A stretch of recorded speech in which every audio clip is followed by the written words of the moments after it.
Hola, soy la doctora Ana Manuquian, doctora en Psicología y Neurociencias y también profesora universitaria de sexualidad, licenciada en Teología y consultora psicológica. Yo quiero hoy explicar algo acerca de la neuropsicología y para eso tengo aquí un cerebro en colores, como para que veamos las diferencias anatómicas en el cerebro con respecto a la ideología de género.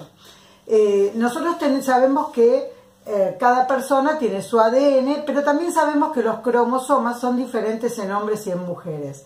Por lo tanto, eso no cambia, por más que la ideología de género insista en cambiar lo exterior, inclusive en operaciones y en cirugías que tienen que ver con el cambio de sexo. Hay algo interno que no cambia, por más que nosotros estemos en un hormonal y de cirugías, cuando nosotros dejamos de administrar esas hormonas, la persona vuelve a su estado biológico original. Esto es algo contranatural, por eso es que necesitan ser hormonizados todo el tiempo mientras quieran mantener ese cambio de sexo.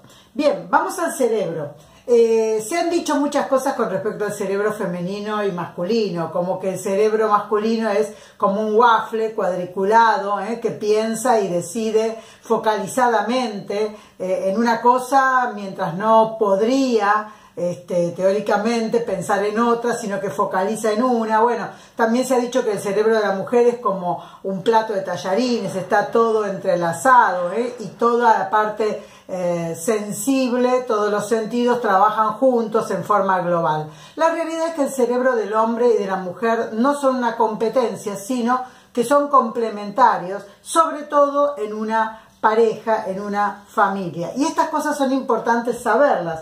Anatómicamente son diferentes, corporalmente el hombre y la mujer son diferentes. Por esto del cambio de sexo ya hay muchas trabas con respecto a qué deportes puede hacer cada uno. Si una persona es inscripta como mujer siendo hombre y tiene distintas operaciones y aparentemente es una mujer y cambia su voz y su aspecto, no deja de tener la fuerza, por ejemplo, que tiene un hombre en comparación de una mujer, porque la musculatura también es diferente, los huesos son diferentes. Por eso ha habido problemas, de modo que la violencia de un sexo siempre va a ser con mayor fuerza. Y esto fue inclusive denunciado y hay problemas internacionales en distintos ámbitos deportivos mundiales, expulsiones, exoneración en leyes. También lo mismo ha sucedido con planes carcelarios, en donde hombres y mujeres están mezclados a causa de esto de la ideología de género y el cambio de sexo. Lo cierto es que nosotros vamos a tener en cuenta que hay áreas del cerebro, yo acá muestro dos hemisferios separados. Hombres y mujeres tenemos distinto contexto entre un hemisferio y otro. ¿Qué quiero decir con esto? Que en la mujer no son simétricos, un hemisferio y otro. En el hombre sí. O sea que nosotros podemos hacer exteriormente muchos cambios, pero internamente hay manifestaciones que nos muestran las distintas áreas del cerebro que corresponden a lo femenino y a lo masculino. Por ejemplo, en el área del lenguaje es más amplia en la mujer que en el hombre. En el área visoespacial, que toma muchas áreas del cerebro, no solamente el occipital, que está atrás, sino también lo prefrontal, interno. Por eso es que en lo visoespacial el hombre tiene más desarrollo y la mujer menos. El hombre es más, como se dice, el hombre es más visual. Obviamente que las conductas van a depender de esto, porque las conductas tienen que ver con lo social, con lo cultural, pero también con lo biológico y aún lo psicológico y lo social y lo espiritual, que sí tienen en este sentido mucha influencia en el cerebro del hombre y de la mujer con respecto a la neuroteología, qué cree uno y qué cree otro, cómo cree el hombre y cómo cree la mujer. Por eso hay una sensibilidad diferente hacia la fe en la mujer en el área parietal, pero de esto vamos a hablar en otro momento. Lo que sí tenemos que saber entonces que el cerebro femenino y el cerebro masculino son diferentes anatómicamente, pero también su mente es diferente. No solamente lo anatómico, sino lo cognitivo, la manera de aprender, la manera de hablar y también lo psicológico en un tipo de resolución de conflictos y en otro según el sexo. Esto estamos hablando de generalidades, pero yo lo que quiero manifestar es que hay diferencias, o sea que no somos todos iguales y los cambios que se quieran hacer siempre son contranaturales, contra lo biológico. Entonces, desde que nacemos aprendemos, procesamos información, construimos esquemas mentales desde el primer momento, hay una estructura que se va creando cerebral. Desde la sexta semana de embarazo ya hay una diferencia importante en la formación entre el hombre y la mujer. En el sexo del feto, el cerebro, dijimos, del femenino y masculino, en estas diferencias va a perdurar durante toda la vida, aún habiendo hecho cambio de sexo. Por eso es muy interesante averiguar, mirar y estudiar acerca de las conductas del embrión en el útero. Nosotros hablamos de una inteligencia fetal o una inteligencia intrauterina. Esas perduran, el modo de movimiento, la acción, la reacción del feto en el útero van a ser modos de inteligencia, modos de reacción.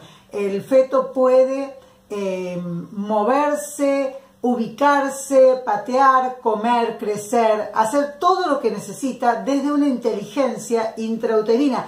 Obviamente, como decíamos en los primeros videos, no la podemos medir todavía, pero pronto seguramente podremos medir lo que tiene que ver con la inteligencia intrauterina, con la inteligencia fetal.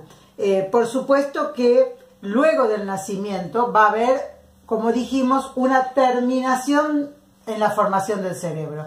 El cerebro termina de formarse fuera del útero materno. Luego de nacer, el cráneo, que no lo tenemos acá, esto es el cerebro, pero el cráneo no está terminado de cerrar en el área superior. ¿Por qué? Porque necesita el cráneo cerrarse para poder traspasar el canal de parto. Entonces, ¿qué sucede? Ese cerebro tiene que terminar de desarrollarse en los primeros tiempos de vida. Y esto es tan interesante porque nosotros nos vamos dando cuenta que los primeros 18 y 24 meses pasan a ser fundamentales.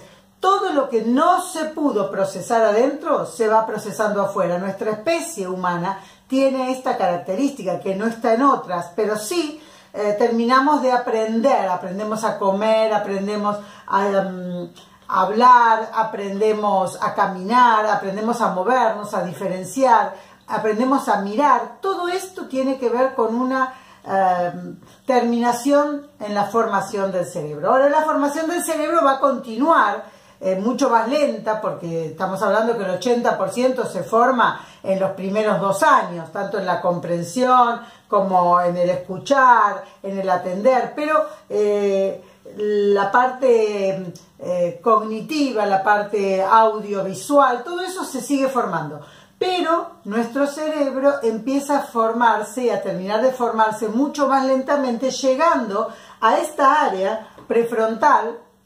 Ustedes la pueden ver en un tono piel distinto a esta amarilla, que es la frontal, pero esta prefrontal, que está como arriba o atrás de nuestros ojos, tiene que ver con el área de la toma de decisiones, tiene que ver con el área de donde se trabaja justamente completar la estructura cerebral después de los 20 años. Entonces, podemos llegar a ver que esa madurez se da entre los 24, 25, 28 y a veces hasta un poquito más. El tema es que nosotros sabemos que esta es la parte relacional, la parte donde la persona se relaciona con otra. Entonces, es tan importante para entender esto en la ideología de género, cuando se quiere instruir a los niños, a los adolescentes, inclusive en la primera juventud, donde el prefrontal, que trabaja en estas áreas de las relaciones humanas, de la toma de decisiones,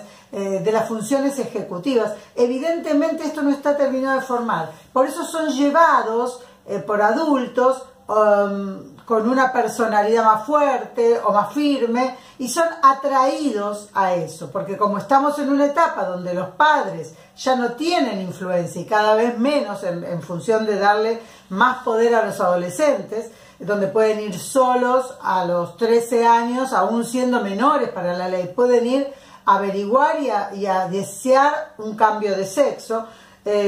Nosotros nos damos cuenta que desde el punto de vista de las neurociencias el cerebro no está preparado. La realidad es que la biología nos ha hecho sexuados, sí, sexuados hombres o sexuados mujeres, y eso va aumentando y creciendo en masculinidad y en feminidad según vaya creciendo y terminando de formarse el cerebro. Por eso yo siempre digo que no sos lo que sentís, sos en realidad lo que tu cuerpo, tu cerebro dice que sos. Entonces cuerpo, más mente, más alma, más voluntad, más toma de decisiones, todo este tipo de cosas conforman la personalidad, conforman a la persona. No es solamente el sentir un sexo u otro, hay muchas cosas más que hacen al hombre o a la mujer. Siempre hablamos de el lugar y el rol del hombre y de la mujer, y muchos solo se atan a eso, pero la realidad es que los roles son intercambiados según la necesidad muchas veces, en épocas de guerra, en épocas donde el hombre trabaja y la mujer no, o viceversa. Estos son roles como de todos los días. Ahora, en este último tiempo, 12, 15, 20 años, la mujer ha tomado preponderancia. Y no está mal, simplemente que la masculinidad ha sido en algún punto tomada como una pasividad, como una permisividad, el hombre tiene que hacer esto. Entonces muchas veces las mujeres dicen, ¿por qué los hombres no reaccionan? ¿Por qué el hombre que tengo cerca es inactivo o es pasivo? O por el contrario, toma la contrapartida y hace como una contraconducta agresiva, pasiva, bueno, agresiva o violenta. ¿Por qué? Porque en alguno de estos puntos la unión con una mujer hace que se den estas competencias, estos problemas. Por eso hay tantas personas que he escuchado que dicen, me parece que me llevo mejor con alguien de mi sexo que con el sexo contrario. Bueno, es muy probable, pero hay que conjugar y hay que aprender y entender que los roles son importantes, tanto para el hombre como para la mujer. No hay en esto una competencia. Ciertamente tuvimos una sociedad machista, la mujer era despreciada y autodespreciada, se sentía o se siente sin sus roles de los cuales tiene capacidad, porque dejar a una mujer sin desarrollar sus roles también la hace pasiva o la hace violenta. Entonces le hace perder su sentido y también le hace no desarrollar su potencial, sus capacidades. Esto es real. Ahora, muchas veces las mujeres han dejado de lado la maternidad, mientras antes era su poder, mientras en otras épocas la mujer tenía el poder de la maternidad y podía dirigir a sus hijos o instruirlos o hasta llenarles la cabeza. Pero ¿qué pasa con eso? Eso fue dejado de lado en función del desarrollo propio, no a través de los hijos. No está mal ni está bien, simplemente estoy haciendo un recuento de cómo llegamos a esto, de separar tanto los sexos que han empezado a competir. Y a esto me quería referir, porque tanto las ondas feministas como las ondas, los colectivos homosexuales, LGTBI y todo esto, lo que hacen es atacar la diferencia de roles.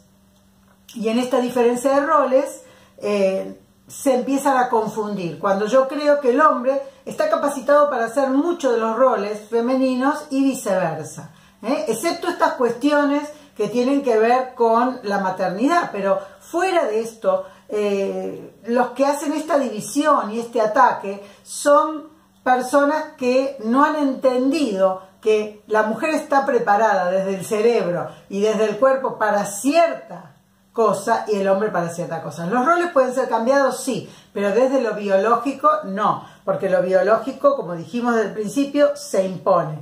Lo biológico hace a la feminidad y hace a la masculinidad. Obviamente que el fin de la masculinidad y la feminidad, toma un poder en organismos internacionales por conveniencia, por una cuestión demográfica, por un valor legal, y empiezan a haber como declaraciones de intenciones. Ustedes van a ver mucho que hay una declaración de intención o un compromiso de ciertos países con ciertos temas. Claro, no tienen valor legal, pero son presentados como parte de una imposición legal de alguna organización mundial.